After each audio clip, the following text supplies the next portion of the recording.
Hello guys, स्वागत है आप सभी का हमारे यूट्यूब चैनल पर।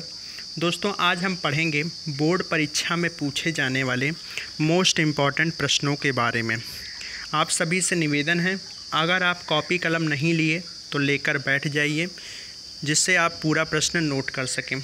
और अगर कोई भी दिक्कत हो तो फिर से वीडियो देखिएगा और पूरा वीडियो देखिएगा, जिससे आपको ही देखते ही देखते सब कुछ चुटकियों में याद हो जाए। तो चलिए दोस्तों, वीडियो को स्टार्ट करते हैं। अभी तक हमने पढ़ा था अम्लों के बारे में, अम्लों के प्रकार के बारे में, उनके भौतिक तथा रासायनिक गुण। उसके बाद क्षार के बारे में पढ़ा, क्षारक के बारे में पढ़ा, उनके भौतिक तथा रासायनिक गुण के बारे में पढ़ें। आज हम लोग पढ़ेंगे लवण। आज से हम लोग लवण स्टार्ट करेंगे, ठीक है। लवण, जिसे इंग्लिश में साल्ट्स कहते हैं। तो चलिए देखते हैं लवण क्या होते हैं।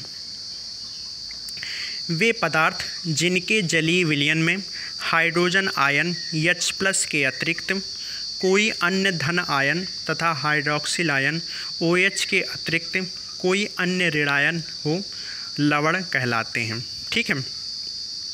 वे पदार्थ जिनके जलीय विलयन में, मतलब इनको जब जलीय विलयन इनका निकाला जाएगा तो हाइड्रोजन आयन के अतिरिक्त कोई अन्य धन आयन तथा हाइड्रोक्सिल आयन OH के अतिरिक्त कोई अन्य ऋण आयन हो, तो ऐसे पदार्थों को हम लोग कहते हैं लवण कहते हैं, ठीक है, या लवण कहलाते हैं। परिभाषा हमने देखी। अब उदाहरण के लिए चलिए देखते हैं। जिंक सल्फेट ZnSO4 को जल में घोलने पर विलयन में निम्नवत आयनन प्राप्त होता है। देखिए, अभी हम लोगों ने पढ़ा कि हाइड्रोजन आयन के अतिरिक्त कोई अन्य धन आयन हो और हाइड्रोक्सिल आयन OH के अतिरिक्त कोई अन्य ऋण आयन हो, ऐसे पदार्थों को हम लवण कहते हैं।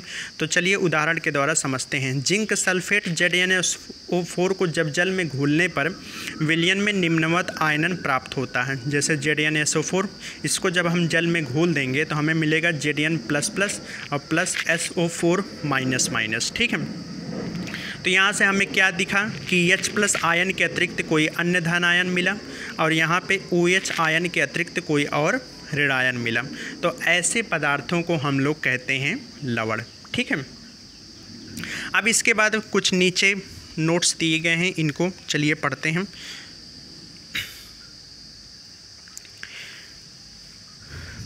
इस विलयन में धनायन Zn++ तथा ऋणायन SO4-, उपस्थित है। जैसे कि हमने यहाँ पे Zn2+ भी कह सकते हैं या SO4-, भी कह सकते हैं।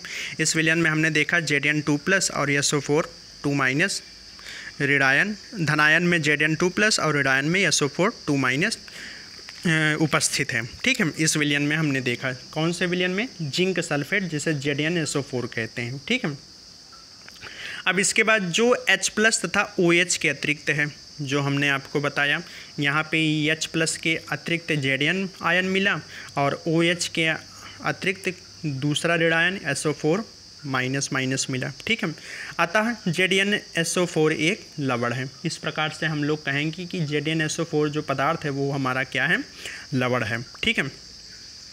अब इसी प्रकार से NaCl जब हम इसको खोलेंगे तो Na+ और प्लस Cl-, मतलब सोडियम धनायन, मतलब H+ धनायन नहीं मिला और यहाँ पे क्लोराइड धनायन, ठीक है।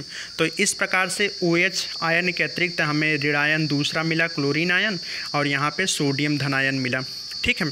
तो इसी प्रकार से बहुत सारे उदाहरण हैं, जैसे NaCl, COSO4, KNO3, NH4Cl आदि भी लवण हैं। ये सब जितने भी उदाहरण दिए गए हैं, ये सब क्या हैं? लवण हैं, ठीक है।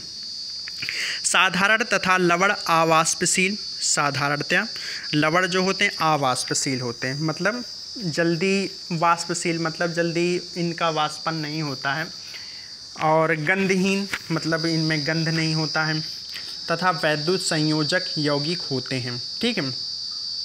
जल में घोल देने पर इनका आयनन हो जाता है। जब इनको जल में घोल देंगे तो इनका क्या हो जाता है? आयनन हो जाता है, मतलब ये अपने आयनों में टूट जाते हैं। तो इस प्रकार से हमने पढ़ा कि लवण क्या होते हैं। बहुत ही आसान शब्दों में हम लोगों ने पढ़ा कि लवण क्या होते हैं। उम्मीद करते हैं दोस्तों आपको यह सब कुछ समझ में आ गया होगा। तो चलिए दोस्तों, आज के लिए फ़िलहाल इतना ही। फिर मुलाकात होगी आपसे अपने नए वीडियो के साथ। तब तक के लिए धन्यवाद।